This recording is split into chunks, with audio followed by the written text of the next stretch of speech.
일은 열심히 하지만 소득이 적어 생활이 어려운 근로자 또는 자영업자 가구에 대해 근로장려금과 자녀장려금이 지급된다는 사실 알고 계십니까?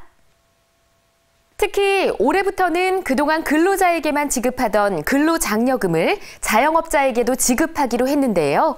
또한 자녀장려금 제도도 새롭게 도입해 시행을 앞두고 있습니다. 그렇다면 근로장려금과 자녀장려금은 누가 어떻게 받을 수 있는지 지금 바로 확인해 보시죠.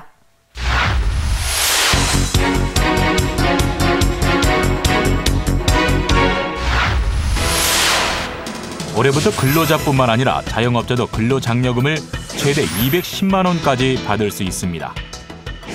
또한 자녀 1인당 최대 50만 원을 지원하는 자녀장려금 제도도 새롭게 도입되는데요. 2015년 달라진 근로장려금과 자녀장려금 제도 지금 시작합니다.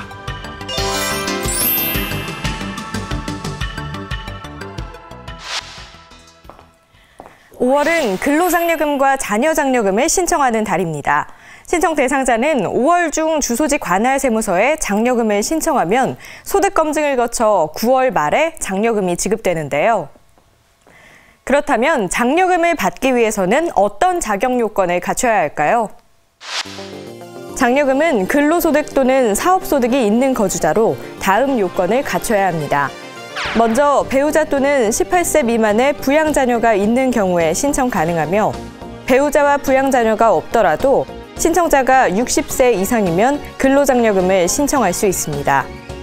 다만 자녀장려금은 부양자녀가 있는 경우에만 신청할 수 있으며 부양자녀가 중증 장애인인 경우에는 따로 연령 제한은 없지만 부양자녀의 연간 소득 금액이 100만 원 이하여야 신청할 수 있습니다. 또한 장려금은 부부 합산 연간 총소득이 기준금액 미만이어야 신청할 수 있는데요. 근로장려금 기준 금액은 단독 가구의 경우 1,300만 원, 혹벌이 가구의 경우 2,100만 원, 맞벌이 가구의 경우 2,500만 원이며 자녀장려금은 4천만 원입니다. 배우자의 총급여액 등이 300만 원 이상이면 맞벌이 가구, 그렇지 않으면 헛벌이 가구에 해당됩니다.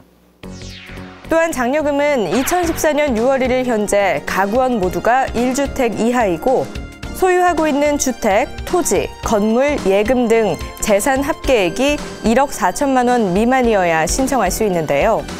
다만 재산 합계액이 1억 원 미만이면 해당 장려금의 100%가 지급되지만 1억 원 이상에서 1억 4천만 원 미만이면 해당 장려금의 50%만 지급됩니다.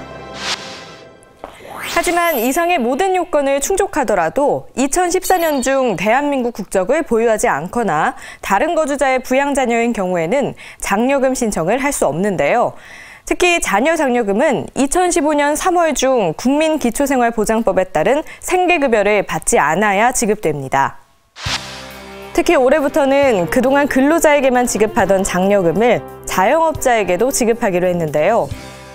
신청 요건을 충족하면 사업소득이 있는 모든 자영업자가 신청할 수 있습니다. 다만 변호사나 변리사, 공인회계사, 세무사, 의사, 약사 등 전문직 사업자는 신청 대상에서 제외됩니다. 그렇다면 자영업자의 장려금 산정은 어떻게 할까요? 장려금은 가구별로 기준소득 구간에 따라 지급액이 결정됩니다. 기준소득은 근로소득의 경우 총급여액을, 사업소득의 경우 수입금액의 업종별 조정률을 곱해 산정하는데요.